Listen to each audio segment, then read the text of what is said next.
Fidèle au poste, mesdames et messieurs, c'est dimanche et dimanche, comme vous le savez si bien, c'est la rétrospective de la semaine à Congo Web Télévision. Et cette semaine, nous avons le plaisir de recevoir le président de l'ADN, Patrick Chivava, et il est en même temps communicateur de Lamuka avec lui. Comme à l'accoutumée, mesdames et messieurs, nous allons décortiquer les temps forts de l'actualité de cette semaine. Très heureuse d'être avec vous, Patrick Chivava. Merci beaucoup, madame. Comment se porte Lamuka aujourd'hui? Combien de communicateurs déjà? Est-ce que j'ai l'impression que vous avez copié un peu le FCC avec sa ligue des communicateurs. Vous en avez combien, Lamuka, aujourd'hui? Bon, nous sommes quand même beaucoup. En fait, comme vous savez bien, Lamuka, c'est une méga plateforme qui a à son sein des plateformes et des partis politiques. Mais nous avons quand même une série de communicateurs. Nous ne sommes pas ligués comme le FCC, mais nous avons quand même des communicateurs.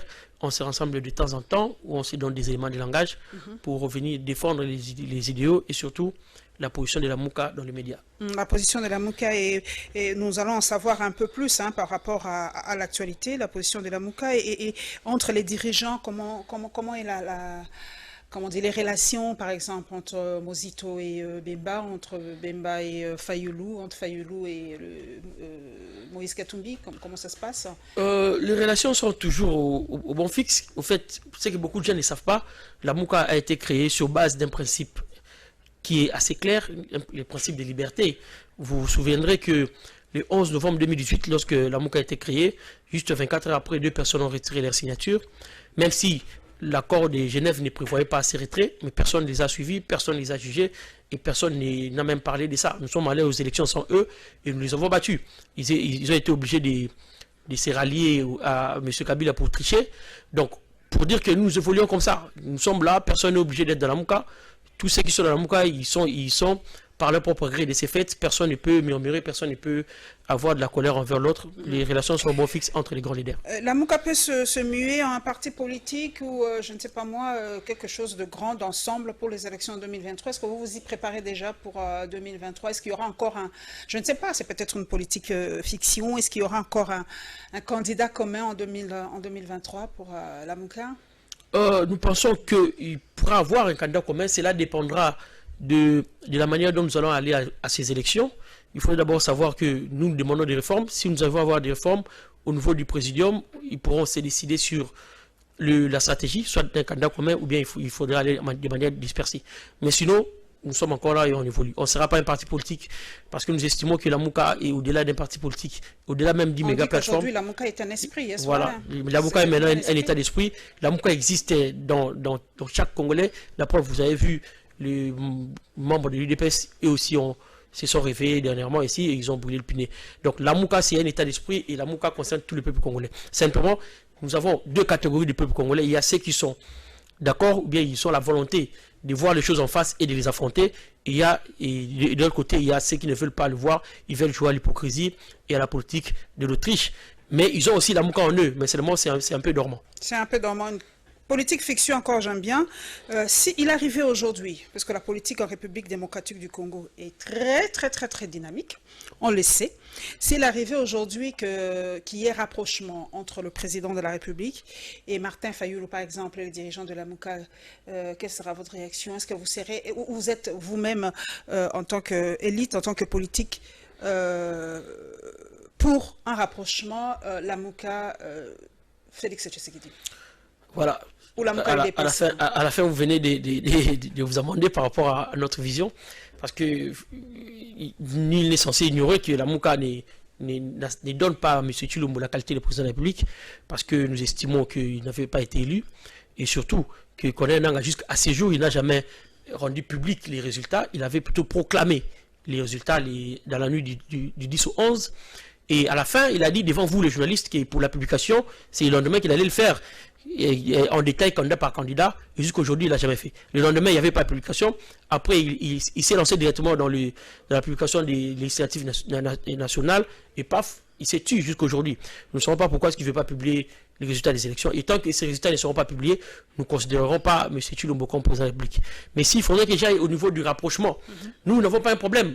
Le 2 février, le président élu Martin Fayoulou Madid avait répondu à sa main tendue et il avait dit que nous ne pouvons pas toucher une main sale parce que cette main sale, après il y a eu des conciliabules, il y a eu la diplomatie qui est entrée en jeu. Et là, nous avons dit que nous n'avons pas de problème pour la réconciliation. Mais nous estimons que la coutume, les justes coutumes internationales de tous les États, s'il faut faire du droit comparé, la réconciliation va toujours de pair avec la vérité.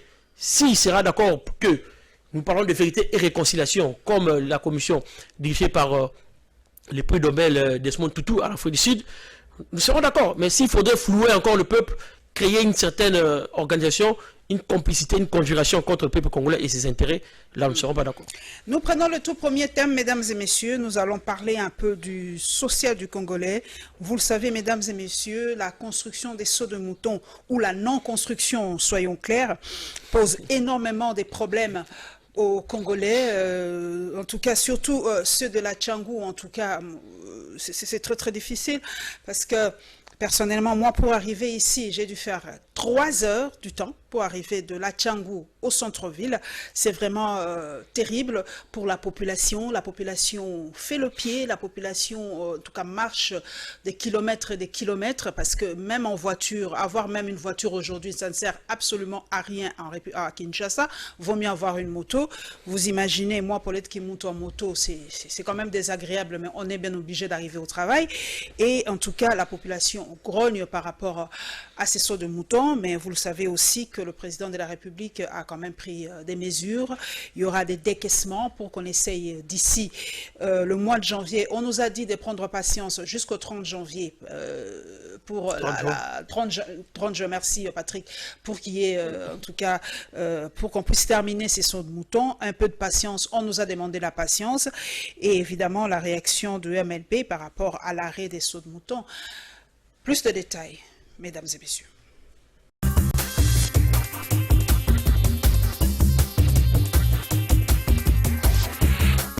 Pourquoi les chantiers fermés, les ministres des Finances ne donnent pas de l'argent? Est-ce que parce qu'il n'y a pas d'argent ou parce que l'État est indifférent au malheur de la population? Est-ce que c'est le plan politique? Est-ce que c'est un sabotage des actions du président de la République? Est-ce que le ministre est de bonne foi parce qu'il y a une gestion de l'argent qu'on donne? Et pour répondre à toutes ces questions, il faut ce qu'on appelle les contrôles de gestion financière ou de l'audit. Comme ça, on va établir les responsabilités entre les ministres et les entreprises qui dit vrai et l'arbitre sur le président de la République, qui est le propriétaire de ces projets, qui a initié ces projets et qui est redevable face aux Congolais aujourd'hui. Vous comprenez la pertinence de l'urgence que j'ai voulu échanger avec vous.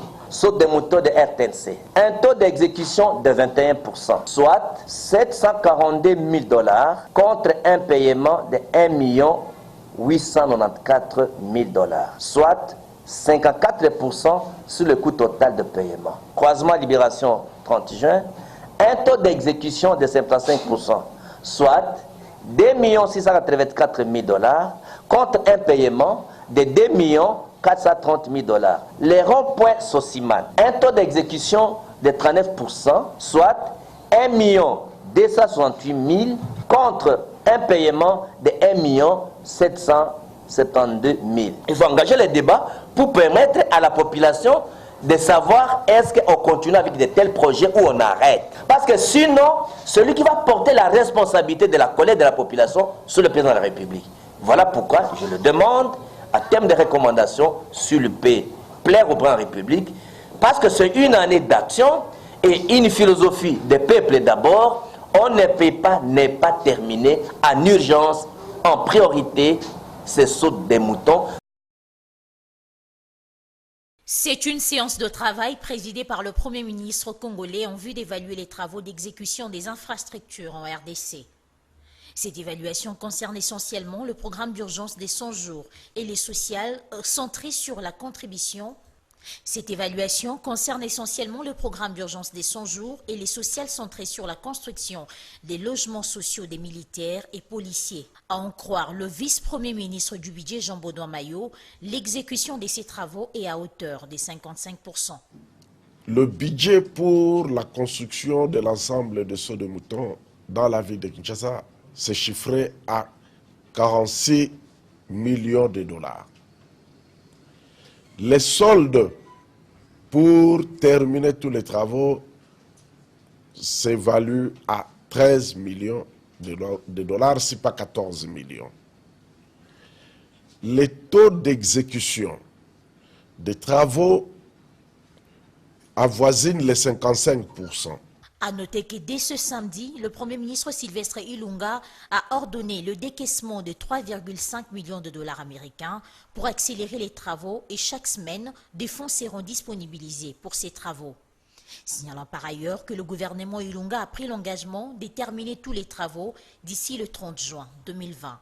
Cette séance d'évaluation a connu la participation du vice-premier ministre du budget Jean-Baudouin Maillot, le vice-premier ministre des ITPR Willy Ngopos, le vice-ministre des Finances Junior Mata, le directeur des cabinets adjoints du ministre d'État à l'urbanisme et habitat et autres.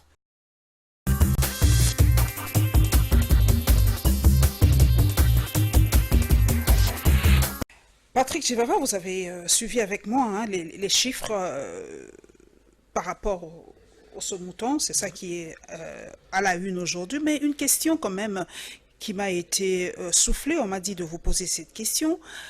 Est-ce que les sauts de mouton est l'initiative de Joseph Kabila? Je pense oui, parce que, étant que quelqu'un qui vit à Kinshasa, j'avais remarqué qu'au niveau des Sosimat, déjà, il y avait un très grand espace qu'on avait laissé au niveau du rond-point Sosimat. Et beaucoup de gens se posaient la question à l'époque, pourquoi il y a cet espace gigantesque.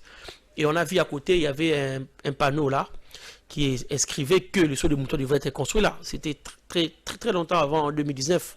Donc je pense que les gens qui ont construit ces routes, comme ils ont fait des passerelles pour les piétons en haut, sûrement dans la construction de la route, il y avait aussi le saut de mouton. Parce qu'au moins, pour Sosimat, je peux vous assurer que c'était un projet qui était lié à la réhabilitation de cette route. Mais pour les autres, je ne pense pas, mais je crois qu'ils sont dans le même sens. C'est comme un peu la gratuité de l'enseignement. Il y en a qui disent que ça a commencé sous Joseph Kabila, mais moi je peux vous confirmer. Les sauts de mouton aussi étaient. Je peux vous confirmer aussi que la gratuité de l'enseignement a commencé depuis 2010.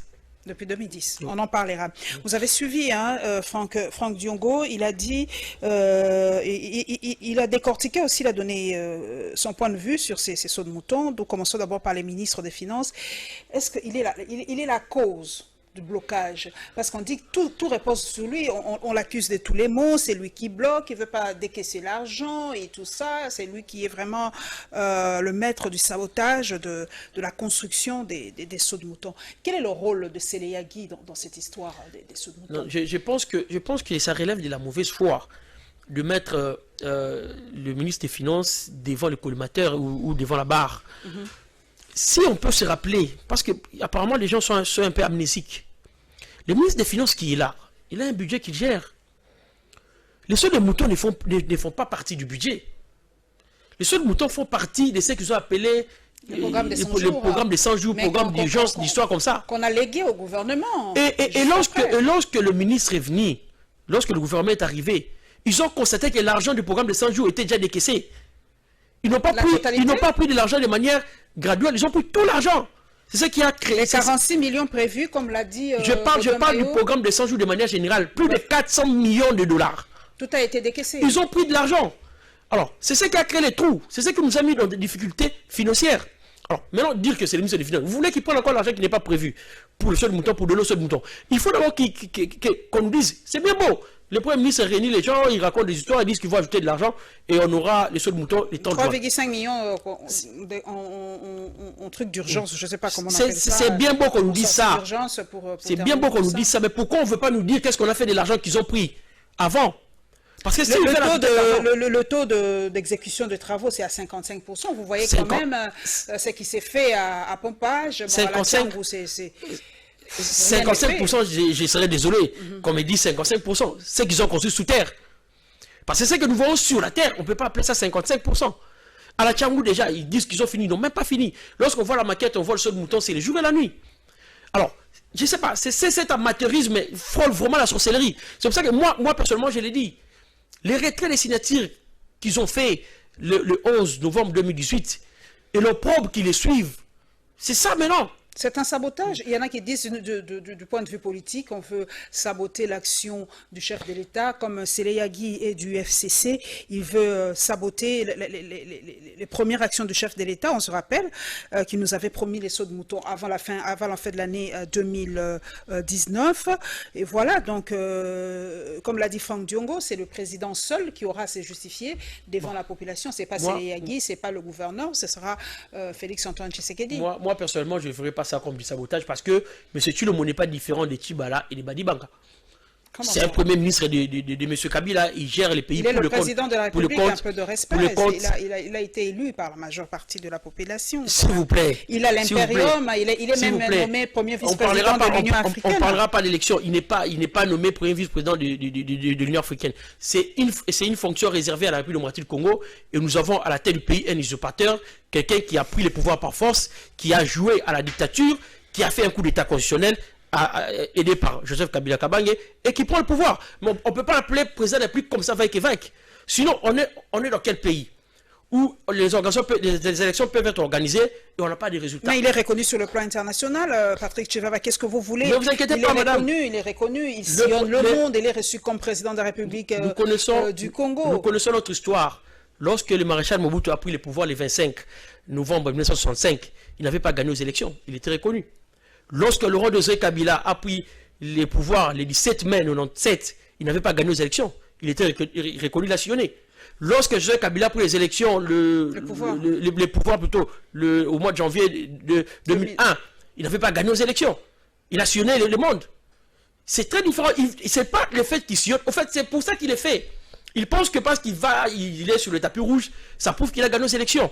Non, il peut toujours sillonner le monde, il peut toujours briguer les fonctions qui sont prévu pour la République démocratique du Congo, mais cela ne fera pas de lui la personne qui a été élue. Nous savons tous, et à l'unanimité, que celui qui a été élu à l'élection du 30 décembre 2018, c'est Martin Fayou Madidi. Au saut de mouton, 46 millions de dollars 46 millions de dollars étaient prévus pour les travaux de saut de mouton.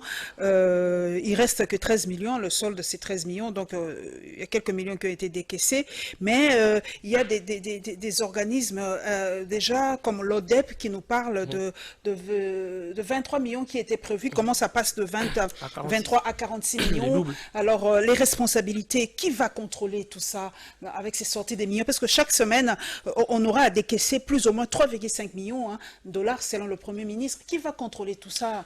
Est-ce qu'il y a une institution qui va contrôler maintenant tout ça? Madame, le problème c'est que nous n'arrivons pas à comprendre dans quel régime nous sommes maintenant. Nous sommes dans un régime où la Mouka a gagné aux élections. Toutes les 3 élections organisées le 30 décembre. Le FCC et les CACH se sont décidés de voler l'élection. Lorsqu'ils volent, ils sont devant les bulletins de guerre, ils se partagent les bulletins de guerre. Personne ne contrôlera personne. Ils sont là, chacun peut se servir comme il veut, et puis on attend les prochaines séances, si on sera encore ensemble ou pas. Donc il n'y aura personne qui va contrôler personne. On a entendu parler des 15 millions de décotes. Jusqu'aujourd'hui, il y a quoi? On dit les enquêtes. Nous savons tous dans notre pays, lorsqu'on dit suspendu, c'est que c'est révoqué. Lorsqu'on dit les enquêtes, c'est que c'est vraiment, on l'a mis au frigo. Personne ne va contrôler personne. Nous sommes dans un système où rien ne marche, le pays n'est pas géré, tout est au rouge. Mais nous ne voulons pas voir les choses en face. Notre pays est en train de mourir. Et c'est à nous, le peuple congolais, de nous mettre debout, de nous réveiller et de prendre les choses en main. Nous allons prendre le deuxième volet, mesdames et messieurs. Nous allons parler toujours du social. Nous allons parler du coronavirus. Vous savez, ce virus qui sévit en Chine et qui s'est déjà d'ailleurs propagé dans quelques pays du monde. Et nos compatriotes qui sont en Chine, d'ailleurs, sont en train de pleurer à chaudes larmes parce qu'ils se disent abandonnés. Mais j'ai ouï dire qu'on va envoyer quand même quelque chose pour les aider en Chine là-bas. Et la SIECO qui fait cette campagne sur la gratuité de l'enseignement de base.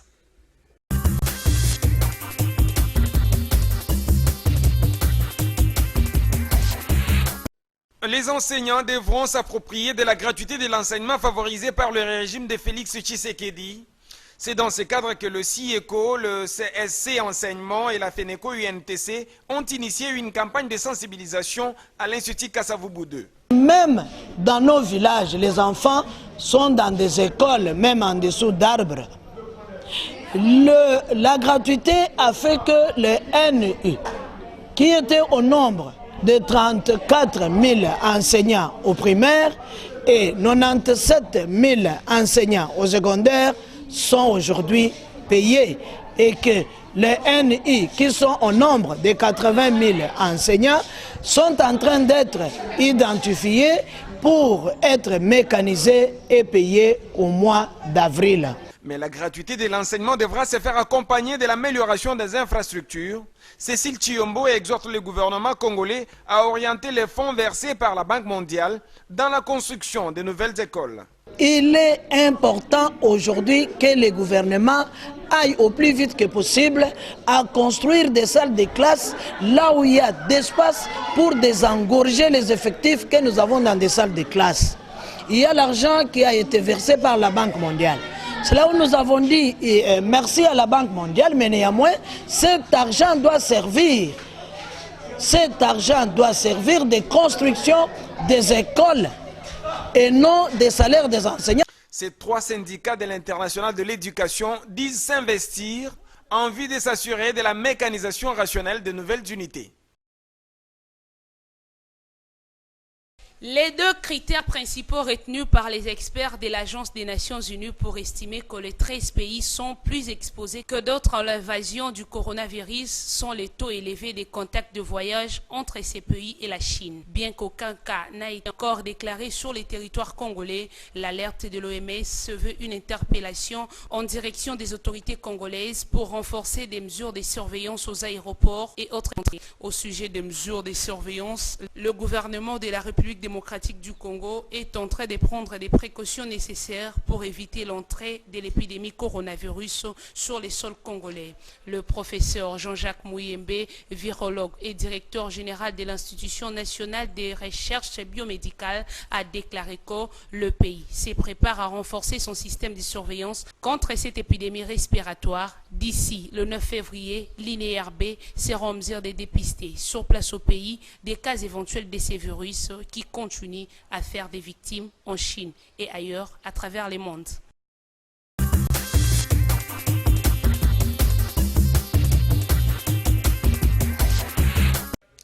Patrick Chivava, nous avons suivi ce deuxième condensé, le coronavirus. Bon, ça c'est une question assez globale.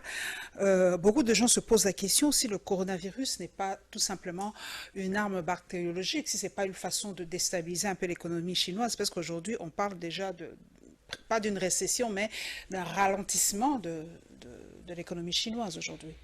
Bon, je pense que cela soit une arme ou pas, cela joue vraiment un énorme rôle dans l'avenir de la République populaire de Chine, et surtout par rapport à leur économie qui était tellement avancée. Ils avaient prévu, lors de la prochaine fête du Parti communiste, atteindre un certain niveau d'économie qu'ils ne pourront plus atteindre à cause de ces virus. Mais bon, c'est à eux de... Une sorte d'embargo, il y a beaucoup d'avions qui ne vont plus en Chine, beaucoup de compagnies aériennes qui ont suspendu leur vol vers la Chine. C'est pour ça qu'on se demande est-ce que ça va impacter. Parce que d'ailleurs, le gouverneur de la Banque du Congo, la Banque centrale, a dit que si ça continue, ça va impacter sur l'économie congolaise. C'est que si la Chine est bougée, beaucoup de tas seront bougés. La Chine est actuellement carrément le premier partenaire de la RDC. Donc si l'économie chinoise bouge, la Chine va favoriser d'abord la politique intérieure, parce que vous devez savoir que la Chine a plus de 2 milliards d'habitants ou de population. Donc il faudrait d'abord gérer ces gens et non gérer les autres. Donc ça va impacter même chez nous, et on verra que ça sera assez compliqué pour avoir tous les Chinois que nous avons là, et surtout tous les travaux que la Chine est en train de réaliser ici au pays. Voilà, nous allons maintenant mettre l'accent sur les étudiants congolais ou même sur d'autres compatriotes, mais moi je cible un peu les étudiants parce que c'est eux qui ont lancé ce cri d'alarme, qui se sentent abandonnés par les autorités de notre pays, parce que vu ce qui se passe avec les autres pays, ils sont en train de rapatrier les leurs. On a vu, mais chez nous en RDC, c'est comme c'est pas une sorte de léthargie, une sorte de déni, et pourtant il y a beaucoup d'étudiants congolais, il y a même beaucoup de compatriotes congolais en Chine. Moi personnellement j'ai été en Chine plus d'une fois. Je n'étais pas arrivé à la province de Yuan, là où il y a le coronavirus, et j'étais à Junoi, la ville de Junoi, et à Beijing. J'ai vu beaucoup de Congolais, il y a beaucoup d'étudiants congolais en Chine, et certains d'entre eux, je suis encore en contact avec eux, ils se plaignent, et je constate qu'il y a cette irresponsabilité. Je ne sais pas si on doit ramener tout à la vérité des Sud, on doit ramener tout à l'opprobre sur les retraits de la signature, si on doit ramener tout à la tricherie du 10 au 11 janvier, mais quand même, je sens que c'est comme si les gens sont carrément ensorcelés. Comment est-ce que vous pouvez laisser vos compatriotes, les gens, ce sont des cerveaux, vous les laissez comme ça abandonnés à eux-mêmes. Déjà, des sources assez sûres, j'aurais appris que ceux qui sont boursiers, l'État congolais ne paye jamais sa part de la bourse. C'est-à-dire qu'ils sont en Chine, ils étudient avec la part chinoise. L'État congolais ne paye jamais sa part de la bourse. On ne sait pas pourquoi. Maintenant, ils sont malades. Bon, disons, ils sont exposés à une maladie. L'État ne fait rien. L'État raconte des histoires. Tous les autres États, je vais arriver là. Tous les autres États s'impliquent par mesure de prudence. Ils prennent les citoyens, ils les ramènent ailleurs. Nous, on veut écouter l'OMS. Pourquoi on veut écouter l'OMS? On dit on va ramener des masques. Depuis quand est-ce qu'elle a laissé fabriquer ces masques? Mais ils préfèrent acheter des masques quelque part parce qu'il y aura souvent des gens qui vont bouffer des rétro-commissions dedans. Ils se servent au fait. Donc ce sont des vendeurs de charité. Ils veulent profiter d'une situation malheureuse de certaines personnes, de certains compatriotes pour se faire de l'argent. Ce n'est pas possible. Ces masques, est-ce que les Congolais manquent des masques là-bas en Chine? Les Congolais qui sont en Chine, surtout les étudiants, moi je vais vraiment beaucoup m'impliquer sur les étudiants, parce que ce sont des cerveaux, ce sont des gens qui sont allés étudier en Chine pour venir travailler au Congo. Ces étudiants-là devaient être la priorité des priorités, plus que même les étudiants chinois, mais plutôt les étudiants congolais ici au Congo. On se donne le luxe de fermer l'université, la plus grande université du pays. On veut l'ouvrir le 24, mais on ne va pas réparer, on ne va pas réhabiter le home comme on avait promis. Maintenant, les Congolais qui ont eu l'opportunité d'aller étudier en Chine, accordent leur connaissance au profit de leur nation, on les laisse là-bas coincés, sans aide, sans information. Des fois, c'est même les étudiants qui vont vers eux. Alors que l'ambassade est là à Beijing, ils pouvaient se déplacer jusqu'à la province pour voir comment est-ce que les étudiants, ou pratiquement tous les Congolais de manière générale, vivent là-bas. Maintenant, les étudiants commencent à vivre sur fond des Chinois encore. Parce que Yuan, j'ai vu des vidéos, est devenu une province morte. Personne ne bouge, personne ne marche. Maintenant, on a créé certaines conditions pour les étrangers qui sont dans les homes, dans les campus, pour manger 3 fois par jour dans les restaurants, ainsi de suite. Et pourtant, normalement, on ne devait pas le créer si chacun avait pris les siens. Nous sommes restés là, on croise les bras, on attend que ces gens meurent pour qu'on organise des obsèques nationaux, des grandes envergures ici à Kinshasa. Ce n'est pas possible. C'est de l'irresponsabilité carrément. Carrément. Par rapport à l'enseignement, la gratuité de cet enseignement, aujourd'hui, beaucoup disent que nous devons accompagner le chef de l'État et rien ne va plus changer. Cette gratuité est effective, elle est là. Mais beaucoup parlent aujourd'hui de la qualité de l'enseignement, du surpeuplement des classes. Nous avons suivi cette dame qui a parlé du surpeuplement. On doit essayer de bâtir d'autres écoles pour désengorger les classes. Pour vous, c'est vraiment une... À ce stade ici, Patrick Sivava, réussite, demi-échec, comment vous cotez cette gratuité déjà vers le mois de février? C'est qu'à cet instant ici, on ne peut pas évaluer la gratuité. Pourquoi je le dis? Parce que, au fait, ce sont les politiques qui nous ont amenés vite en besogne. La gratuité a commencé depuis 2010, je vous ai dit ici. La gratuité, ce n'est pas 2010, simplement... c'est déjà sous Kabila, donc... La gratuité, ce n'est pas seulement que l'enfant aille à l'école gratuitement. Les projets construction 1000 écoles, c'était dans le cadre de la gratuité. Parce qu'il fallait créer de l'espace pour les enfants. Tous les projets qu'il y a, la réforme de la 7e, 8e année primaire, c'est le cadre de la gratuité, parce que la gratuité devrait être l'enseignement de base, et l'enseignement de base dans les systèmes internationaux est de 8 ans. Et nous, on en avait pour 6 ans. Donc, il y a beaucoup d'actes qui ont été posés depuis 2010 dans le sens de la gratuité.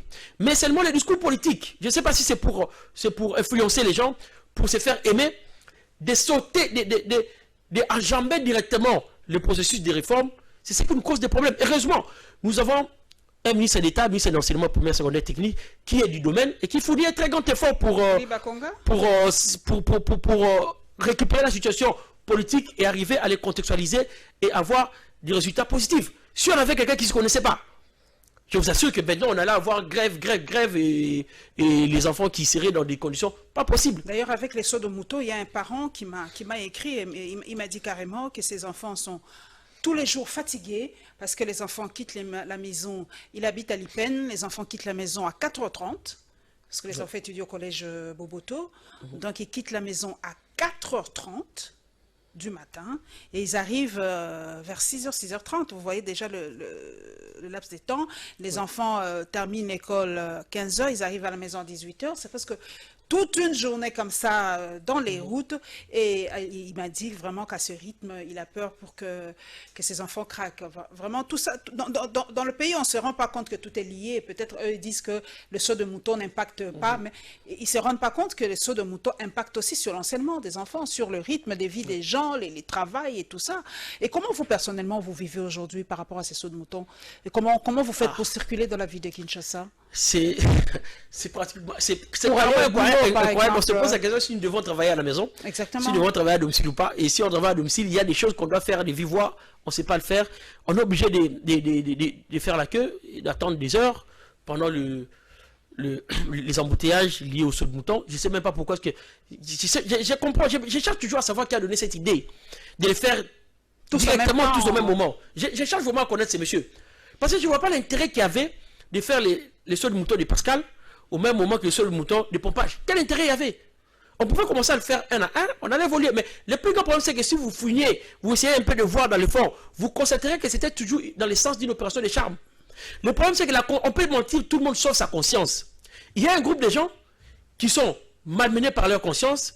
Leur conscience est en train de dire à tout moment, vous avez triché, vous êtes illégitime. Alors, ils veulent à tout prix poser des actes pour amener le peuple congolais à constater que, bon, même s'ils ont triché, l'essentiel, c'est qu'ils font bien les choses.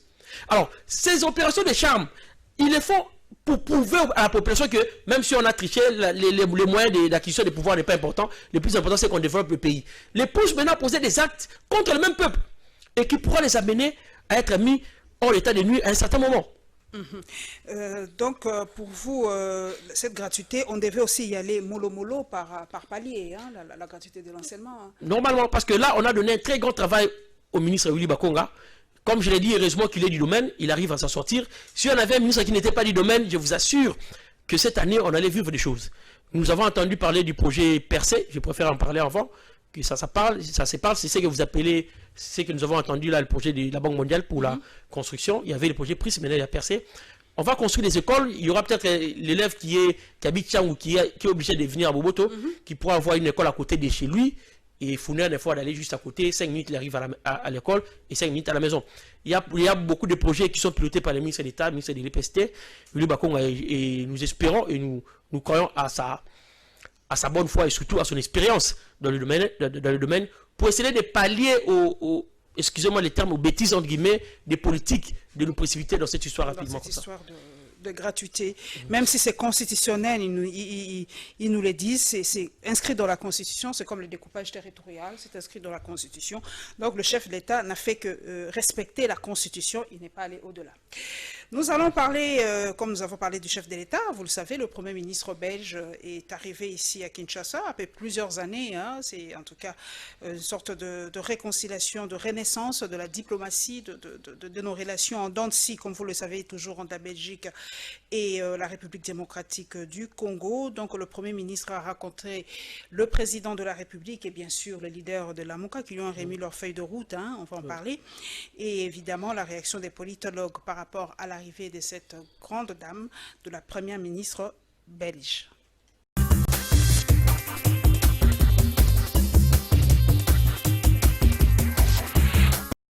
Cette mission s'inscrit dans un cadre politique et diplomatique. Voilà ce que justifie la rencontre d'une délégation des ministres belges conduite par la première ministre Sophie Wilmès et le chef de l'État congolais Félix Tshisekedi. Au cours des échanges entre ces deux personnalités, il était question pour le chef du gouvernement belge de parler du retour de la coopération entre la RDC et la Belgique, mais aussi exprimer la reprise effective des relations belgo-congolaises en veilleuse depuis plusieurs années. Ce, à la faveur de la visite du chef de l'État Félix-Antoine Tshisekedi en Belgique en septembre dernier, les deux États avaient décidé de réécrire une nouvelle page de leur histoire commune. De son retour au pays, le président de la République avait pris comme première décision de réouvrir la maison Schengen fermée depuis plus de 2 ans à Kinshasa. Toujours grâce à cette visite, le consulat belge de Lubumbashi a récemment ouvert ses portes par réciprocité à la réouverture du consulat d'Anvers. Il s'y est signalé qu'après Kinshasa, la première ministre belge Sophie Wilmès va se rendre à Lubumbashi dans la province du Haut-Katanga. La relance de la coopération entre la RDC et la Belgique est aussi saluée par certains politologues congolais. Cas de Omer Katamba qui estime pour sa part que cela est le fruit des efforts déployés par l'actuel chef de l'État sur le plan diplomatique. C'est le couronnement, n'est-ce pas, de travail abattu par le président de la République pour harmoniser les relations avec nos partenaires traditionnels. Et c'est une bonne chose que ces relations soient harmonisées pour l'intérêt du Congo et de la Belgique et que pour que chacun puisse gagner et tirer profit pour son pays.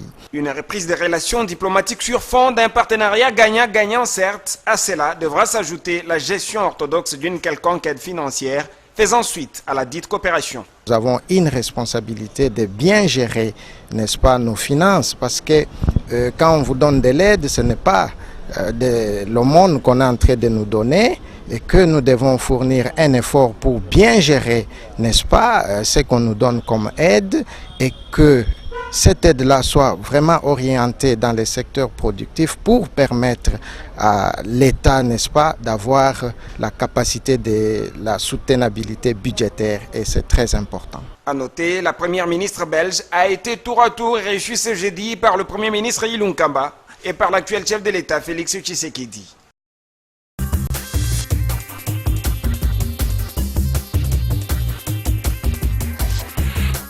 Patrick Sivava, vous l'avez suivi, hein, ce compatriote a dit la venue du Premier ministre belge et le couronnement des efforts donc, du président de la République, toutes ces sorties à l'extérieur du pays, voilà aujourd'hui, il y a eu cette relance formidable de la coopération entre la Belgique et la République démocratique du Congo. Donc ces sorties n'étaient nullement inutiles ou nullement... toutes ces dépenses étaient vraiment justifiées. Je pense que le monsieur a tout faux. D'abord, lui-même a été très clair, je crois. Je ne sais pas dans quel pays il a sillonné beaucoup de pays. Et partout, il fait toujours des points de presse ou des conférences de presse. Dans un des pays, M. Tshilombo a dit que lorsqu'on a parlé du coût exorbitant de ses sorties, il a parlé, je crois, de 50 quelque chose, et qu'en réalité, il a amené plus de 5 milliards d'histoires comme ça. Au fait, pour lui, sa sortie, c'est pour amener de l'argent. Chercher des investisseurs. L'argent que nous ne voyons pas. Parce qu'il faut toujours faire les distinguos entre les discours. Parce que même la présence de la première ministre belge ici entre toujours dans le cadre des discours. On peut dire que le discours a évolué, mais on n'a encore rien vu de concret. Parce qu'on ne peut pas dire que parce qu'il parle de soutien, militaire et tout. Je vais arriver, il y a la relance de la coopération militaire.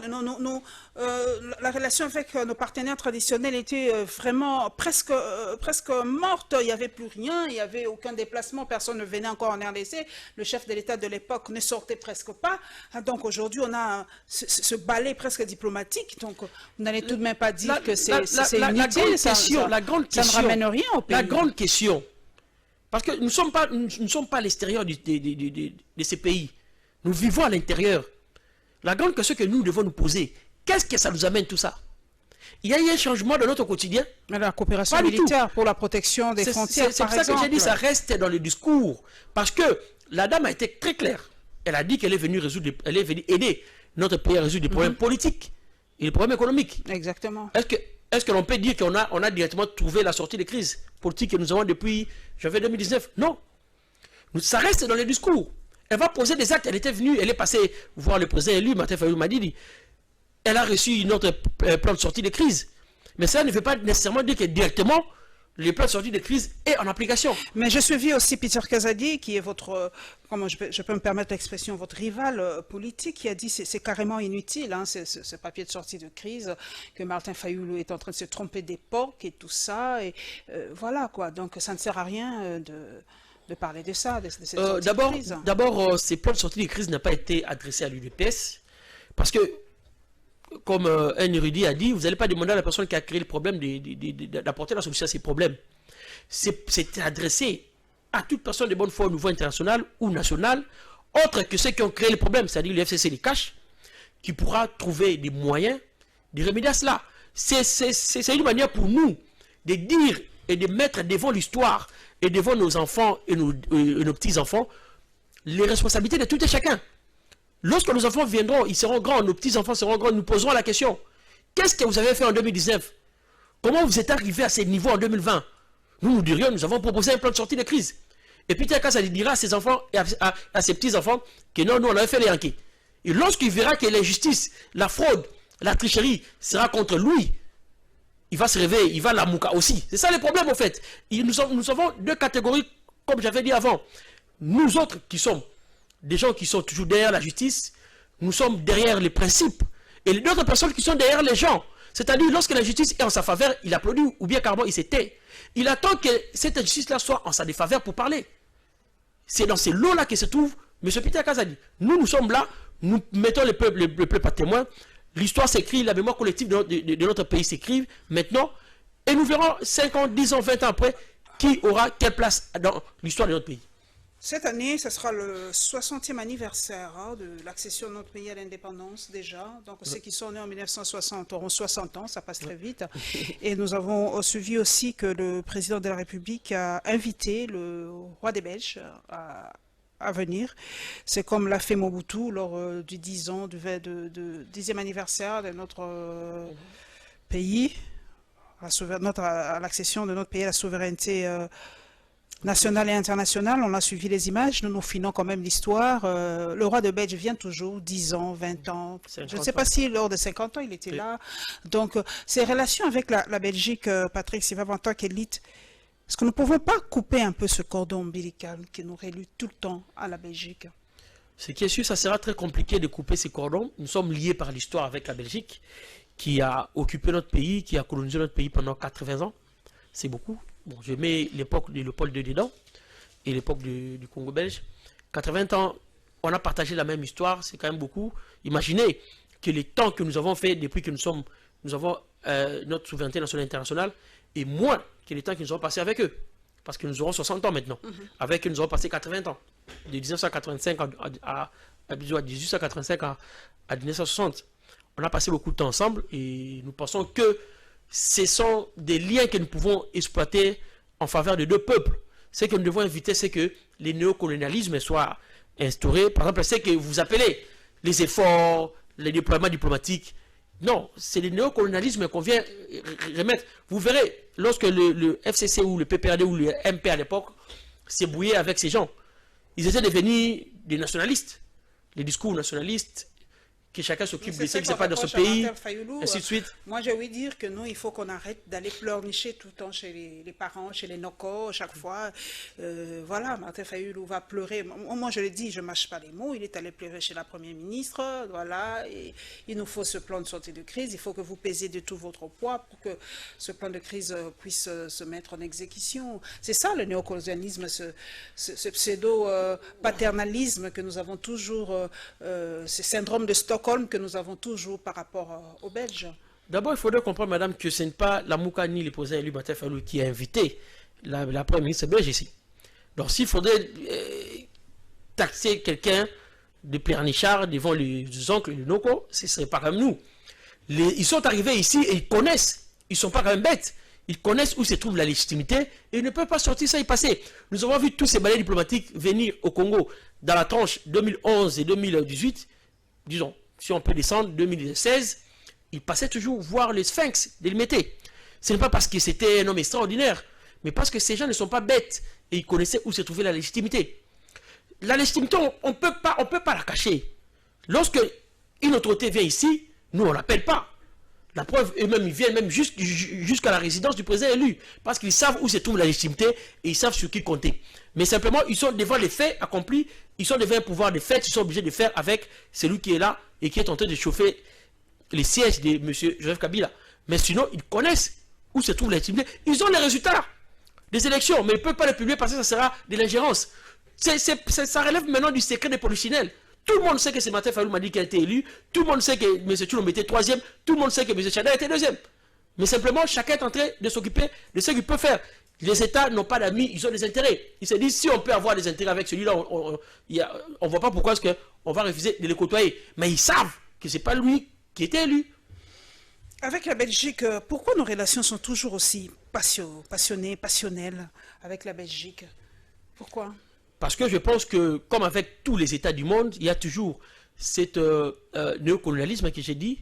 Ceux qui nous ont colonisés avant, ils pensent toujours que nous ne sommes pas indépendants.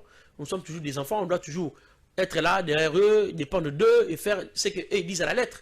Lorsqu'ils arrivent à être devant quelqu'un qui résiste un peu, ils exploitent les moyens qu'ils peuvent exploiter, les moyens qu'ils ont exploités contre le Bumba, qu'ils ont exploité contre Mobutu à un certain moment, qu'ils ont exploité contre Mouzé Kabila et Joseph Kabila. Donc c'est comme ça que ça se passe. Mais sinon, cela ne doit pas nous empêcher, nous, à nous faire respecter. Parce que la dignité, ce n'est pas quelque chose qu'on peut acheter ni vendre. Donc les 60 ans de l'anniversaire de notre pays, à l'accession à la souveraineté nationale et internationale, nous verrons encore cette fois-ci le roi de Belge présent dans la tribune. Parce que nous avons, comme l'a dit Patrick Sivava, des liens historiques assez forts. Donc, ce sera assez difficile de couper ce cordon ombilical.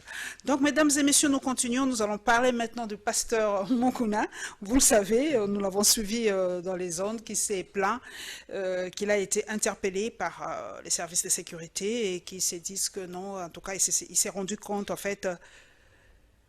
On en parlera tout à l'heure. Et la réaction du député Daniel Safou par rapport aux nominations et par rapport à Kinbo Petou.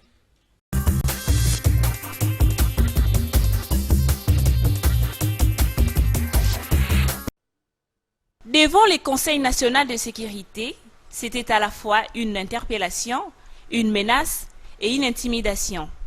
Tels sont les propos de l'évêque Pascal Mukuna dans une interview exclusive à Congo Web. Interpellé sur l'éveil patriotique. La première question qui est derrière vous. Deuxièmement, pourquoi tu parles de Kabila? Donc il faut complètement laisser ça. Ne parlez pas de Kabila. Tu as vu le jeune kabiliste, comment il te menace. Alors il faut laisser, il ne faut pas encore citer le nom de Kabila. Alors moi aussi j'ai dit, mais c'est l'interpellation ou bien c'est une menace. Ces pasteurs estiment que c'est son devoir en tant que citoyen de s'intéresser à la politique de son pays, car il ne fait que se référer à la Bible. Mais dans la Bible, le Seigneur a envoyé les prophètes pour dire au roi, laisse de voler, laisse de tuer. Cela veut dire politique. Je suis un serviteur de Dieu, porter des messages pour dire aux responsables de laisser faire souffrir le peuple congolais. Le pasteur Mukuna demande au Fonds commun pour le Congo de prendre congé de la politique car il fait souffrir le peuple congolais. Maintenant c'est l'éveil où on est en train de sensibiliser tout le monde. Les actions bientôt là, vont commencer. C'est là ils vont comprendre que ce n'est plus comme ils pensent. Maintenant les gens souffrent. La souffrance est arrivée à un niveau maintenant à 0.0. On ne peut pas accepter qu'un groupe d'individus bloque tout. L'évêque Pascal Mukuna promet de continuer sa lutte pour, dit-il, sauver le peuple congolais, car c'est le temps des actions. Le bourgmestre de la commune de Bondalungwa ne cesse de multiplier des stratégies afin de rendre sa juridiction plus libre. Le séparateur placé sur l'avenue Kassavubu dans son tronçon compris entre Bakayaou et la rivière Makelele a été peint ce samedi. Objectif, la rendre plus visible pour éviter les accidents la nuit. Nous continuons à faire le travail qui nous a été demandé par l'autorité urbaine. Et aujourd'hui, nous avons rajouté un plus. Il a fallu donner un coup de peinture sur le séparateur qu'on vient de nous placer sur l'avenue Kassavubu, qui était un grand danger. Et maintenant, il faut repeindre ces séparateurs pour la nuit, que le conducteur puisse voir quand même qu'il y a un séparateur, puisque la nuit il fait sombre, il n'y a pas de lumière, et on a mis la peinture rouge et blanche et ça différencie, comme ça ils verront que la limitation de la chaussée. Toutes les communes de la ville de Kinshasa seront bientôt éclairées, a fait savoir Bailonga Ibene. Le gouverneur a commandé beaucoup de poteaux pour mettre d'éclairage public avec le panneau solaire. Donc bientôt, toutes les communes seront éclairées. Nous allons travailler en partenariat avec la SNEL. A noter que ces travaux de coups de peinture ont été suspendus suite à la pluie qui s'est abattue dans la capitale. Sachez également que l'opération Kinbo Petou se poursuit dans la commune de Bondalungwa.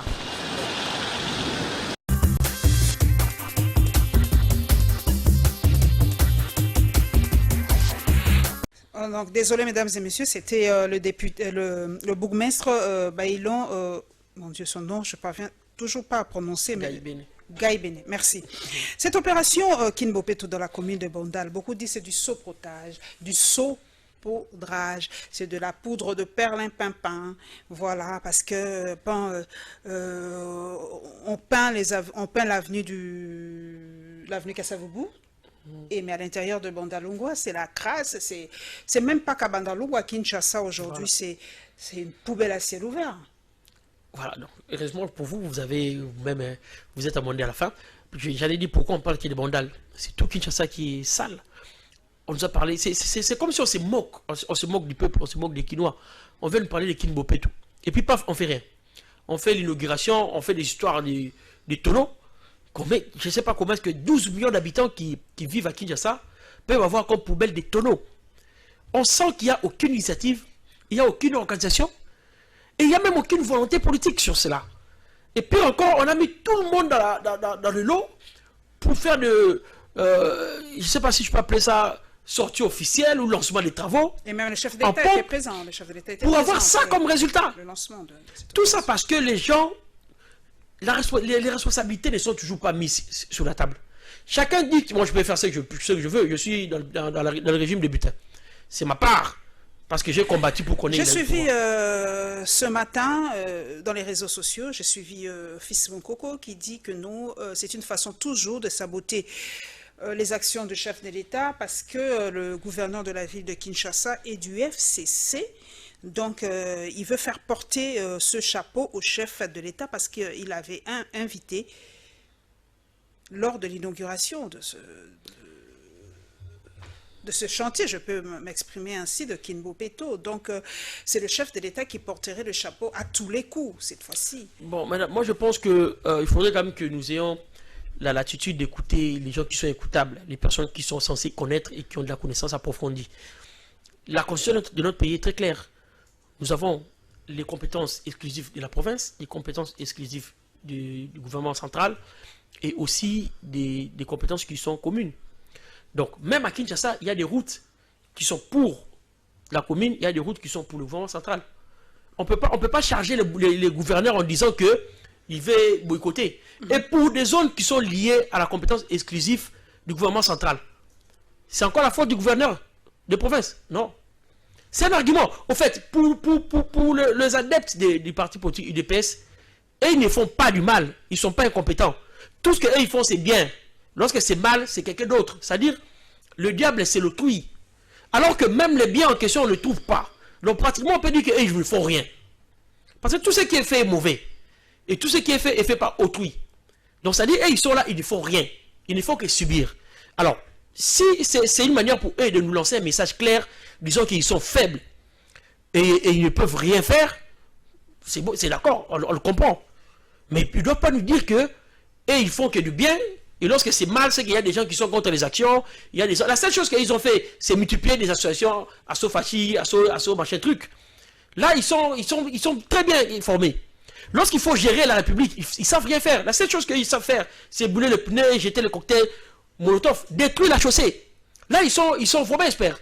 Lorsqu'il faut gérer la République, ils ne savent rien faire. C'est ça le problème.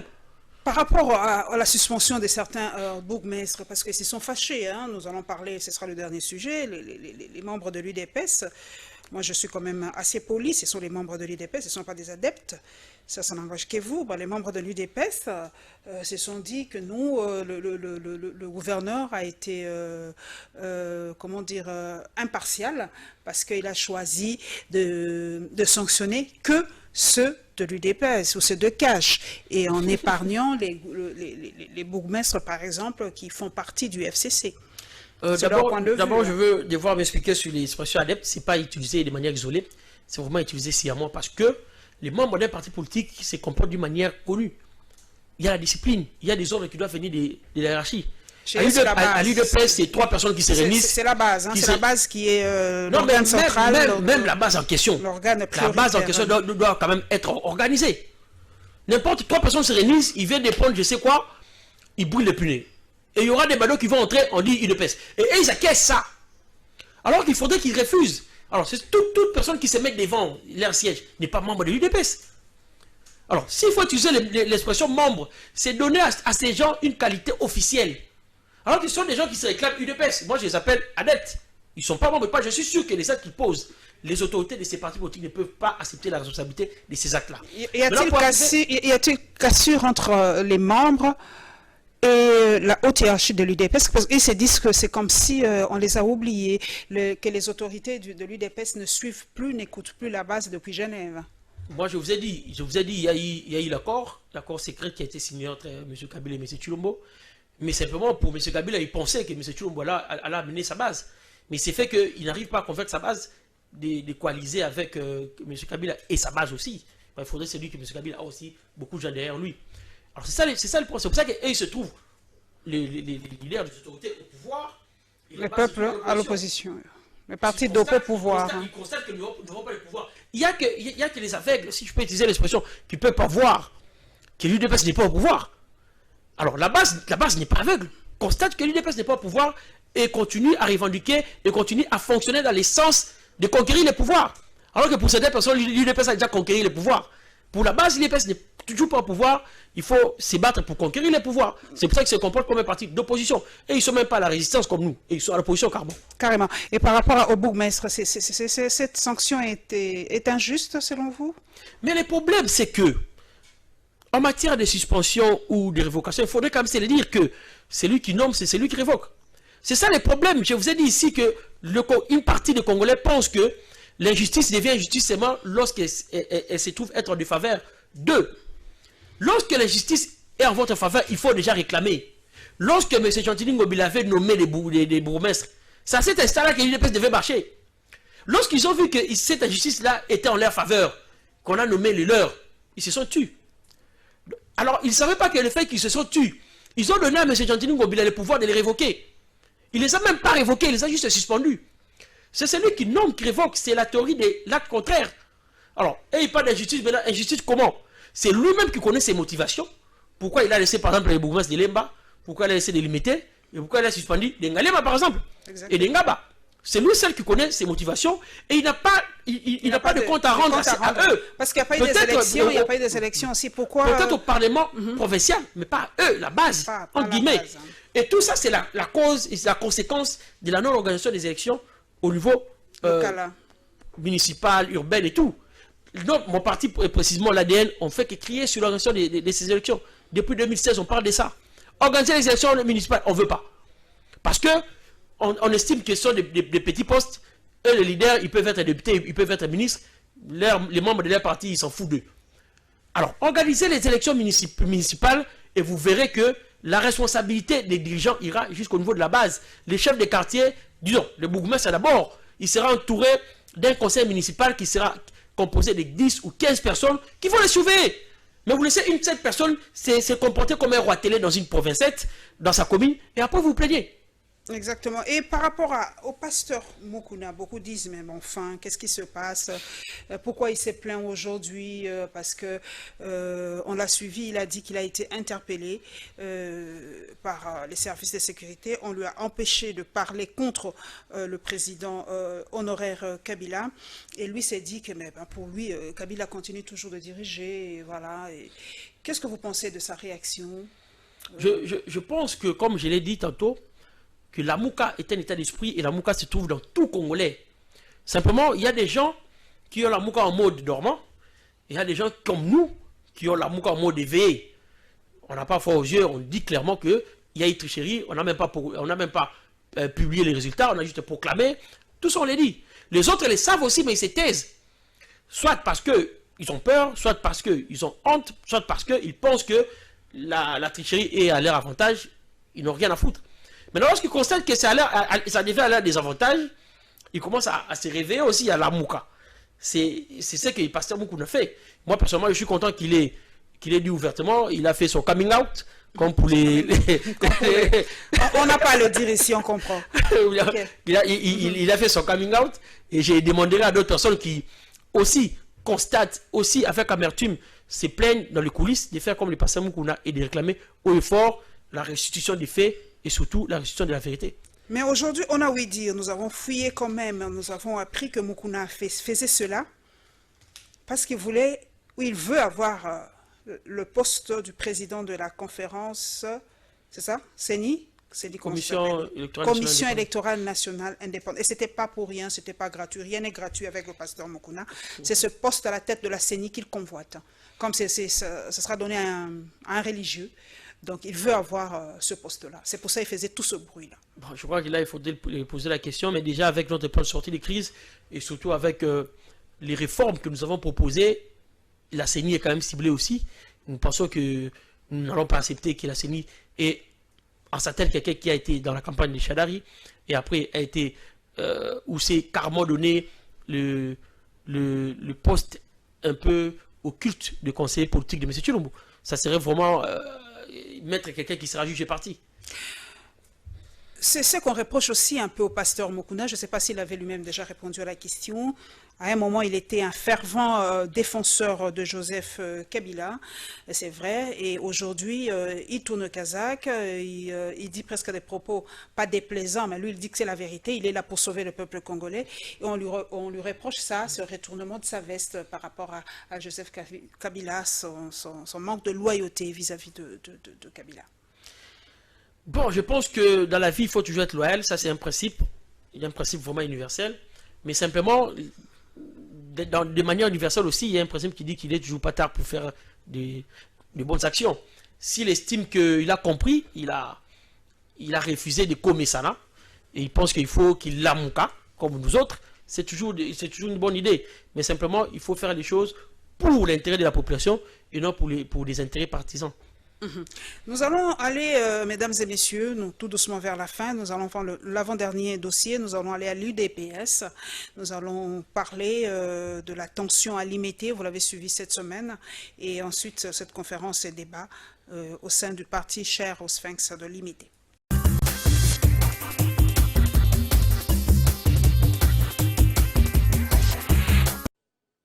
Le salut de l'UDPS suspendu au respect des textes pourvu que ces cadres à l'unanimité l'entendent de cette oreille. Ce cadre d'évaluation de l'Union pour la démocratie et le progrès social, une année après son accession au pouvoir, facilité par le G27, a permis à chaque panéliste présent dans la salle de faire une autocritique assortie des perspectives. Chez nous à la CEP, nous parlons en toute responsabilité de cette question-là qui concerne et l'article 26 et le mandat spécial, parce que nous estimons que nous avons la responsabilité d'interpeller le parti à se mettre en règle du point de vue du droit pour lui permettre de concourir à toutes les élections qui sont devant nous. C'est confiant au dernier appel à l'unité lancé par le président haï du parti, Maître Guy Bao, s'est voulu optimiste quant à l'avenir de l'UDPS. C'était un message d'espoir pour le membre de l'UDPS qui était en train de désespérer. Dès lors, le président Kabound a laissé ce message. Je vous dis, le message est bien reçu. Maintenant, nous attendons le reste des étapes, c'est-à-dire la concrétisation de cette unité. Face au défi de gouvernance, ce qu'il faut pour la réussite de Félix Tshisekedi au bout de ses premiers quinquennats, c'est un soutien au-delà des limites de sa base naturelle. Donc le peuple doit montrer tout son soutien au président de la République qui se bat pour lui. Le peuple peut demander même le rappel de certains députés ou même de l'Assemblée nationale. Mais cela ne veut pas dire que le président a décidé. Je crois qu'il a dit à Londres qu'il n'a pas l'intention de dissoudre l'Assemblée, sauf s'il était contraint. J'espère que nos amis du FCC n'ont pas intérêt à le pousser, à le bloquer, pour qu'il dissolve l'Assemblée nationale. Le rassemblement des 4 fédérations, des mouvements et associations de jeunes de l'UDPS dit tenir bon jusqu'au bout dans son combat pour le respect des textes au sein du parti. Le problème est que la partie bien que la unité et ça résumé na respect à la texte.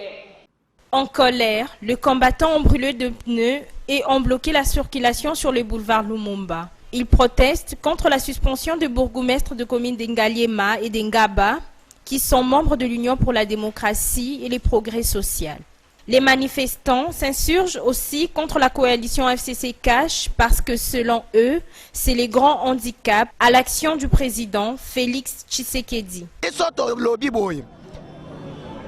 Nani nyonso yo coalition nani nyonso yezo sala pour que détruisement ya mboka na biso pour na peuple ba continuer ko souffrir toboyi yango.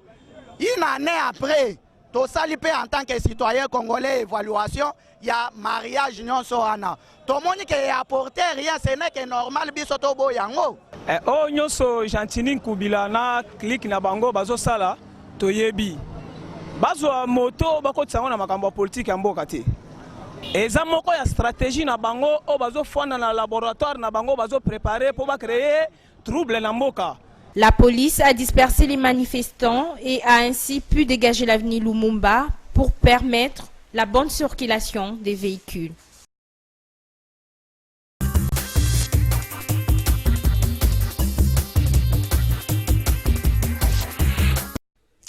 Patrick Sivava, nous avons suivi le prof Mbata. Par rapport, vous êtes juriste aussi, je vous prends sous cet angle-là, de la dissolution de l'Assemblée nationale. C'est vrai qu'à un moment, ça fait un clash, ça crée une tension entre les autorités de ce pays. On y revient aujourd'hui. Est-ce la solution, pas finale, mais une des pistes de solution pour le président de la République pour avoir enfin sa majorité au sein de l'Assemblée nationale? Parce que c'est prévu par la Constitution. Au-delà d'être juriste, je suis enseignant du droit constitutionnel aussi. La Constitution est très claire. La Constitution prévoit la dissolution de l'Assemblée nationale à son article 148. Là, il n'y a pas de problème. Mais simplement, la dissolution de l'Assemblée nationale, comme la majorité des actes juridiques qui se posent dans ces pays, ne doit pas se poser par coup de tête. La Constitution ou la loi, pour éviter de faire d'une personne, d'un être humain, quelqu'un de super puissant, prévoit toujours des garde-fous. Les régimes politiques, d'ailleurs, de manière générale, nous qui enseignons le droit constitutionnel, on dit que l'intérêt du régime politique, c'est d'éviter la dictature, la tyrannie. C'est la séparation de pouvoir. Donner à chacun sa part pour éviter qu'une seule personne contienne en elle-même accumule tous les pouvoirs. Donc, si c'est une solution, dissoudre le Parlement ne veut pas nécessairement dire avoir la majorité de l'élection qui suit. Vous pouvez dissoudre depuis l'élection qui suit, vous échouez. L'exemple de Chirac voilà. Nous dit quelque chose. Mais il a dit, si on le pousse à le faire, qui le pousse à le faire? Disséquons un peu le propos du chef de l'État. Il n'a pas dit qu'il va dissoudre, mais si on le pousse à la faute, si on le pousse ou on le met à bout, hein, il risquerait de le faire. Au fait, il faudrait lire le discours de M. Chilombo et celui de Mme Mabunda. Il faudrait les lire avec beaucoup de détails et les cumuler. Vous verrez que c'est une discussion qui s'est faite depuis très longtemps. Il a cru, M. Chilombo, qu'il avait le droit de dissoudre des parlements par coup de tête. Et depuis 2020, il s'y préparait. C'est pour ça qu'il a consulté les deux autres présidents. Mais après, lorsqu'on a expliqué que c'était impossible de les faire par coup de tête, il faudrait consulter les autres, il faudrait signer une ordonnance, et il faudrait que cette ordonnance-là entre dans le cadre juridique des ordonnances des chefs de l'État qui sont prévues, qui est prévu plutôt le cadre juridique qui est prévu dans l'article 79 de la Constitution, c'est-à-dire être contresigné par le Premier ministre. Il a vu qu'il était bloqué. Alors que ce sont des aspects qu'il n'avait pas vu en signant les deals avec Kabila. Les deals qui consistaient pour lui à accepter qu'on triche pour lui pour la présidentielle et qu'en retour, le FCC puisse tricher pour les législatives nationales et provinciales. Il ne savait pas que ces deals les mettaient déjà enchaînés. C'est-à-dire même pour ceux qui ne veulent pas croire que c'est M. Kabila qui dirige ces pays, c'est l'article 79 qui peut le convaincre. La seule manière pour le président de la République de statuer, c'est l'ordonnance. Et il n'y a que 4 types d'ordonnances où le président de la République statue sans le Premier ministre. C'est quoi comme il y a d'abord l'ordonnance qui nomme le Premier ministre lui-même, le président de la République signe seul. Il y a l'ordonnance qui confère les ordres nationaux et les décorations, le président de la République signe seul. Il y a l'ordonnance qui déclare la guerre, pour déclarer la guerre à un autre pays, le président de la République signe seul. Et il y a l'ordonnance qui nomme les gouverneurs et les vice-gouverneurs des provinces élus. Donc à part ces 4 ordonnances, toutes les autres ordonnances doivent les signer avec le Premier ministre. Mais par rapport aux magistrats, c'est vrai que ça soulevait un débat. Est-ce que ça a été contresigné par le Premier ministre pour la nomination des magistrats dernièrement? Seulement, c'est très difficile. C'est très difficile pour que le public sache si l'ordonnance est contresignée ou pas. Parce que l'ordonnance ne peut pas être contresignée, mais celui qui lit contresigné. C'est au niveau de la réaction du Premier ministre qu'on pourra savoir si l'ordonnance a été contresignée ou pas. Alors, pour l'ordonnance des magistrats, c'est que sur l'article 82 est clair, qui dit que c'est les chefs d'État qui nomment les magistrats. Et l'article 82 dans son alinéa 2 est très clair encore. Il dit que ces ordonnances-là, des nominations, des révocations, et ainsi de suite, doivent être contresignées par le Premier ministre. Ça a été fait? Bon, vous ne le savez pas. En tout cas, la personne qui a lu les ordonnances à la télé a dit on a dit que le nom du Premier ministre a été cité quand même quand il lisait cela. Sylvestre Ilunga. Son nom a été mais signé. c'est ça que je suis en train de dire. La personne peut lire, contre-signer. La personne peut même dire certifié conforme de tel du cabinet alors que de tel cabinet n'est pas certifié. Ok, je comprends. Mais aujourd'hui, Patrick Sivava, avec cette coalition FCC-Cash, vous avez suivi hein, les combattants, ceux de la base, disent une année après, ils ne sentent pas les résultats, il faut qu'il y ait divorce, en tout cas entre le FCC et le Cash. Est-ce que le président aujourd'hui peut le faire à la latitude de dissoudre cette alliance entre le FCC et le Cash? Même si lui-même a déjà dit qu'il ne le fera pas, mais peut-il le faire pour satisfaire sa base? Le problème, c'est que les gens de l'UDPS n'arrivent pas à comprendre que cette coalition est en leur faveur. C'est-à-dire cette coalition donne beaucoup plus à l'UDPS qu'au FCC. Parce que si on veut se tenir sur les résultats que Nanga nous a donnés là, de la tricherie, le FCC avec sa majorité n'a pas besoin de l'UDPS. Mais l'UDPS a besoin du FCC pour avoir des ministres, des vice-ministres. Parce que le FCC n'a nommé personne au cabinet de M. Tshilombo, ni même lui-même, ni même son détective cabinet. C'est-à-dire, les Cash a pris tous les cabinets. Donc s'il y a divorce maintenant et qu'on reste dans le régime de la tricherie là, tous les ministres FCC vont démissionner, tous les mouvements vont partir, et même les mandataires. Donc, en fait, ce que les divorces veut dire dans ce régime de la tricherie, c'est-à-dire, on laisse les FCC gérer, et M. Tshilombo devient juste un président protocolaire, même s'il est déjà. Donc, ils doivent comprendre que cette coalition est plus en leur avantage. Même s'ils veulent dissoudre comme ça en bleu, ils vont organiser les élections. Il faudrait que M. Tshilombo trouve de l'argent pour ça. Ça ne veut pas dire que quand il dissout, directement il faut qu'il soit 60 jours. Hein, dans 60 jours. Pire encore, la majorité du Sénat va rester. Et il ne va pas dissoudre les assemblées provinciales. Donc ça dit, les provinces... C'est sûr que la Chambre basse, pas le Sénat. Pas le Sénat. Il a le pouvoir, le chef de l'État a le pouvoir de dissoudre que l'Assemblée nationale, pas le Sénat, ni les assemblées provinciales, sauf en cas de gangstérisme juridique, comme ça se faisait à l'époque où on enfermait les assemblées provinciales, on rappelait le gouverneur des provinces à qui il y a ça, et ainsi de suite. Sinon, donc le FCC gardera les 25 provinces qu'il dirige, je crois les 24 provinces qu'il dirige, le FCC gardera le gouvernement qu'il dirige, le FCC gardera encore le Sénat qu'il dirige. Mais nous avons aussi suivi, Patrick Sivava, vous êtes constitutionnaliste, un internaute m'a dit de vous poser cette question. Est-ce que le chef de l'État n'a-t-il pas violé un tout petit peu la Constitution par rapport, par exemple, au cas de l'Ituri avec Jean Bamanissa, c'est ça hein? Non mais Jean Bamanissa. Et celui du Congo central, parce que leur assemblée provinciale les ont mis out, permettez l'anglicisme, ils les ont mis out, mais le chef de l'État les a soutenus. Il a dit qu'il ne veut pas, je sais pas moi, le gangstérisme aux assemblées provinciales, il les a soutenus et d'ailleurs la Cour constitutionnelle les a presque, il a réhabilité.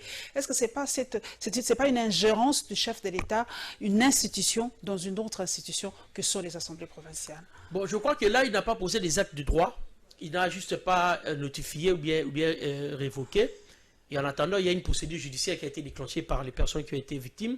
Mais pour Bamanissa, c'est déjà pour droit, il est réhabilité. Je rentre en arrière. Et il était de bon droit que lui ne puisse pas révoquer parce qu'il y avait déjà un recours au niveau de la justice.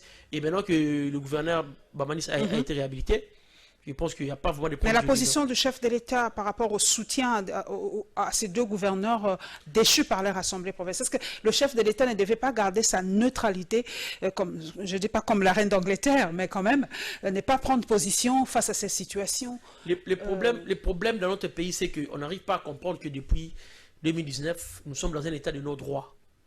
Lorsqu'on a décidé d'annuler les élections et de nous produire des personnes selon l'intérêt et la volonté de certaines personnes, on est entré dans un monde de non-droit. Et depuis, vous constaterez que ce régime pose des actes toujours contre les gamins. Ça ne sera pas la première action et ça ne sera sûrement pas la dernière action. Vous avez vu avec les Banyamulenge. C'est-à-dire, lorsqu'on n'est pas l'organe qui est attitré, arbitré, le mieux à faire, c'est de se taire.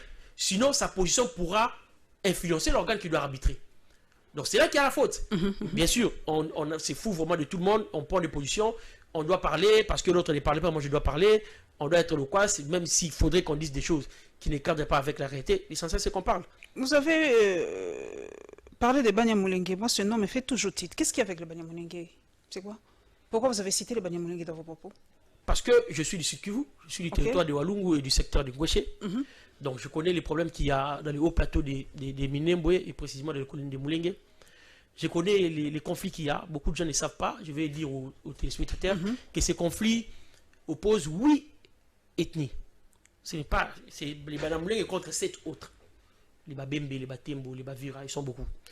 Alors, il y a un conflit. On avait tenté au niveau interne de la province de vouloir régler ces conflits. Je crois même M. Kanditi Mabachengezi a été choisi comme le médiateur. Après, il y a eu les personnes, eux-mêmes n'arrivent pas à gérer leurs conflits, ils ont commencé à les refuser. Il a dit, bon, toutefois, moi j'ai refusé d'être médiateur, vous m'avez forcé à accepter, et maintenant vous faites ceci. Ce n'est pas le problème des Bachi. En réalité, les Bachi, nous sommes zen. M. Mouchi, donc lui aussi. Nous, les Bachi, nous ne sommes pas en conflit, c'est vous qui êtes en conflit. On vient vous aider parce qu'il s'agit de la province. Maintenant, vous faites comme si vous ne voulez pas écouter. Il s'est retiré et il y a une impasse dans le conflit. Lorsque lui, il vient, il se proclame devant la diaspora, il dit que les Banyamulenge sont les Congolais. Alors que les conflits résident sur les Congolités. Il prend déjà parti. Et on dit clairement choisir, c'est renoncer.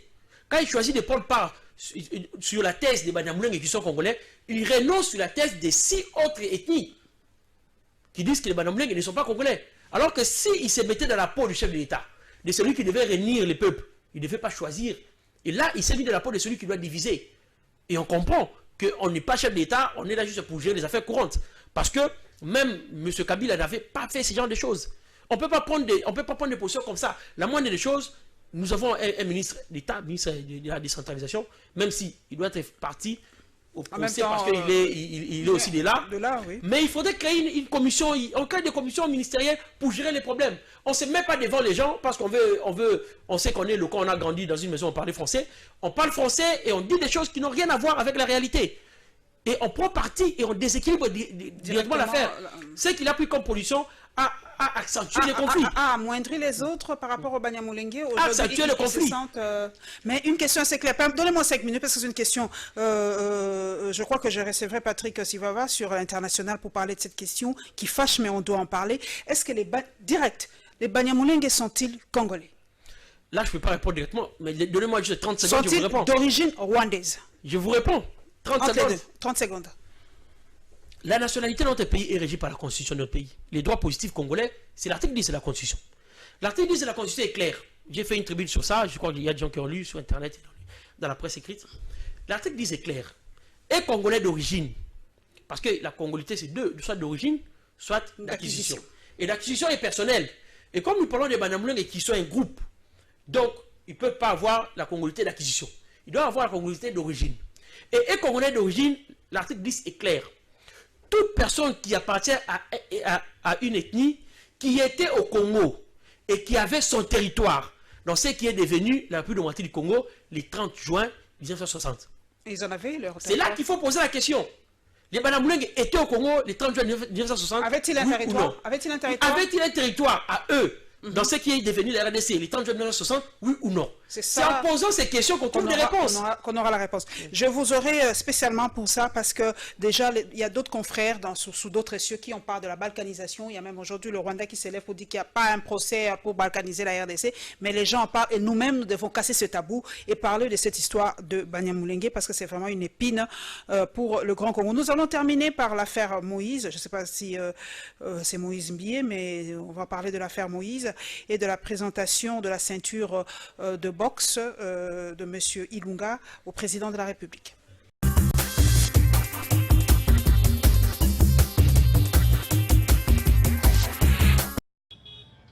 Major Mimi Bikela Mundele n'est pas allé par les deux de la cuillère pour dénoncer les comportements de certains pasteurs des églises du Réveil. En croire cette actrice œuvrant dans le domaine de la lutte contre les violences sexuelles, il n'y a pas eu de fumée sans feu dans l'affaire Moïse Mbié et Eliane Bafeno. Je ne peux pas innocenter le pasteur et je ne peux pas non plus affirmer. Mais pour des cas comme ça, moi je demande seulement l'attention de tout le monde. Personne ne peut quitter sa maison un jour et inventer une histoire au sujet d'un pasteur et d'un grand pasteur tel que ces pasteurs-là, le pasteur Moïse. Donc ça veut dire il n'y a pas de fumée sans feu. Puisqu'elle a déclaré quelque chose, on doit laisser le temps. Donc on doit laisser à la justice faire son travail, la justice enquêter sur tous les cas et puis ressortir des éléments qui vont affirmer qu'il y a réellement eu quelque chose. Pour mettre fin aux violences sexuelles, Mimi Bikela recommande aux victimes de briser le silence. Parce qu'il y a beaucoup de cas comme ça où les fidèles de l'Église souffrent et subissent des violences sexuelles, mais ils ne peuvent pas dénoncer parce qu'ils évitent, ils ont peur de représailles. Alors, pour éviter que cela continue dans des églises, dans le milieu du travail, partout, on doit laisser quelqu'un qui a eu le courage de briser son silence, on doit le laisser s'exprimer pour qu'on puisse aider les autres qui n'ont pas encore dénoncé. Parce qu'on ne doit pas continuer à avoir des victimes à l'église, on ne doit pas continuer à avoir les victimes dans le milieu du travail, dans les écoles même. Donc il y a beaucoup de cas. Moi, je suis même en mesure d'affirmer que le pasteur a fait ça parce que ce n'est pas un premier cas pour moi. Et d'ailleurs, si je peux même citer le nom, il y a 2 pasteurs qui sont aujourd'hui à la prison, condamnés, qui sont passés par chez moi. Mais au début, c'était un sérieux problème avec le fidèle de l'église. Quand 3 femmes avaient pris la décision de dénoncer le cas de ces pasteurs, que je peux même citer par nom, et ça créait un sujet des désordres au niveau de l'église. Major Mimi Bikela appelle les fidèles des églises du réveil à plus de vigilance. Pour rappel, Eliane Bafeno accuse le pasteur Moïse Mbié de l'église Cité Bethel d'avoir abusé d'elle sexuellement.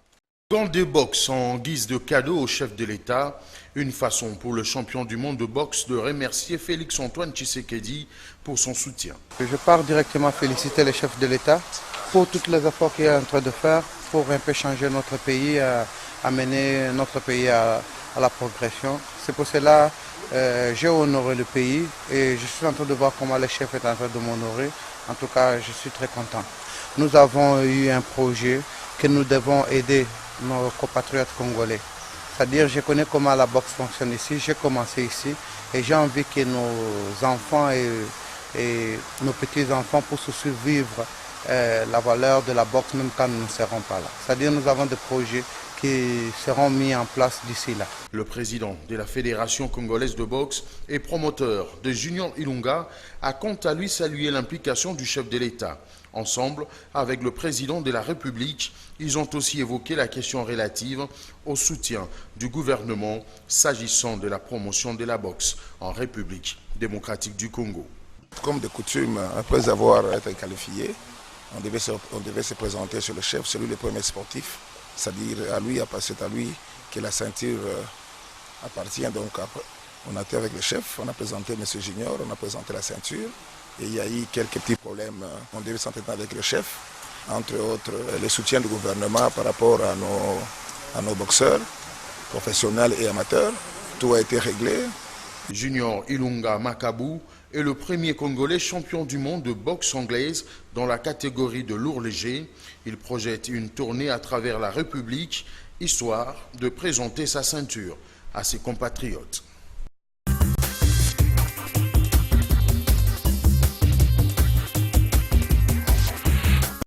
Nous allons atterrir avec cette affaire de Moïse Mbié. Voilà, on est très clair, vous êtes juriste. Et le major que nous avons suivi tout à l'heure a dit briser le silence. Laisser les femmes qui ont le courage de parler. Et on se rend compte, dans les réseaux sociaux, c'est surtout les femmes qui sont très dures envers Eliane. Hein. C'est ce que moi je ne comprends pas. Au lieu de la soutenir, mais c'est surtout les femmes qui l'enfoncent, qui l'accusent et disent pourquoi elle a attendu si longtemps. Il y en a même qui carrément la traitent de pute. C'est les femmes qui sont vraiment très agressives. Alors est-ce que cela va inciter d'autres femmes, d'autres jeunes filles qui ont été abusées de le faire? Bon, le problème avec cette affaire-là, je crois que la plupart des gens qui sont un peu contre la fille estiment qu'elle a utilisé les dossiers Makambaye pour faire entrer son dossier. C'est qu'il y avait autre chose que le fait qu'elle était victime derrière. Il y avait une intention de nuire. C'est pour ça que les gens ont tendance à vouloir protéger. C'est comme ça que la clameur publique fonctionne. On a toujours tendance à protéger celui qui est faible. Et dans cette histoire, telle que ça avait commencé, les gens ont vu Moïse Mbié être j'étais en pâture et tout. C'est pour ça que les gens avaient tendance à les protéger lui. Parce que lui, il disait rien, mais c'est lui qu'on accusait toujours, on disait des choses sur lui. Mais je pense aussi que le fait que cette affaire a été menée à la justice, on devait se taire dans les réseaux sociaux. Mais je ne sais pas comprendre pourquoi est-ce que les mêmes personnes qui sont maintenant justiciables dans cette affaire passent leur temps tout le temps dans les réseaux sociaux. Comme s'ils veulent avoir l'opinion derrière eux pour influencer les magistrats. Alors que les magistrats sont là, il faut apporter les éléments. S'il a tort, il est condamnable. Et s'il a raison, il sera acquitté. En quelques poussières de minutes, M. Ilunga a gagné pour la boxe. Hein. Nous avons suivi un mot par rapport à lui. Je dirais que nous sommes tous contents. C'est un compatriote qui a excellé dans un domaine. C'est la moindre des choses qu'on peut ressentir, c'est la fierté nationale. C'est les drapeaux du pays qui a été représenté. Et on a vu que le monsieur, son challenger, n'était pas moindre. On a dit qu'il n'avait jamais perdu. Il a fait 16 matchs. Il gagnait toujours. Et il a perdu face à un Congolais. C'est resté dans l'histoire. Et vous pourrez même constater que c'est cette ceinture qu'il a montré même au chef coutumier, parce qu'il est fils d'un chef coutumier, a des visages de ceux qui l'ont gagné. Donc son visage va rester gravé dedans. Et à chaque fois que quelqu'un verra un visage de noir, il posera les quelle nationalité. On dirait qu'il est congolais. Ça me rappelle le film Creed que je suivis sur Canal+. Merci beaucoup en tout cas, Patrick Chivava, d'être passé à la barre. Merci en tout cas pour vous, mesdames et messieurs, pour votre fidélité à cette émission. Merci à tous mes followers dans les réseaux sociaux. Nous sommes à la fin. Un petit mot, en quelques poussières de secondes pour nous dire au revoir. Je demanderai au peuple congolais de rester vigilant. Notre pays est en train de traverser une phase assez dangereuse. Et si nous essayons de dormir, nous allons avoir que nos yeux pour pleurer. Restons vigilants et serons là prêts à nous lever s'il est faut. Et s'il faudrait que les gens aient la sagesse de comprendre qu'on ne peut pas rouler tout un peuple et à l'infini, de revenir en arrière et d'appliquer les plans de sortie de crise proposés par le président Eli Martin Fayulu Madidi, ça serait une très bonne chose. Voilà, nous nous retrouvons, mesdames et messieurs, avec le même plaisir, sinon pas plus, le dimanche prochain. Inch'Allah.